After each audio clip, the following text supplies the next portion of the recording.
পাটপাড়ি চিটারি ব্যবসা জাল্লা বাজা চলতো না, মন্ত্রী এলাকার মানে চলতো না পাটপাড়ি ব্যবসাটা।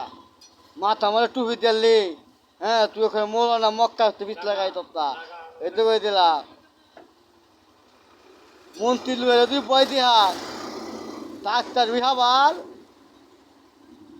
আরে আমার কারণে বাচ্চা হয়েছে তখন, কুমার তুষের মতো উড়াই দিলা বলে বই দিলাম।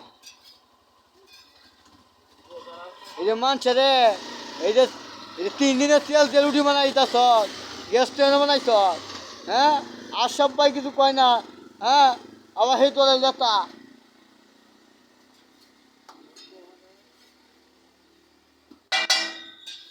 আর বাবা রে খুব পালিয়েছ রুটি খুবই ব্যস্ত আছো, এটা শেষ ব্যস্ত ব্যস্ত না। মোহাম্মদ ভাই, মোহাম্মদ ভাই।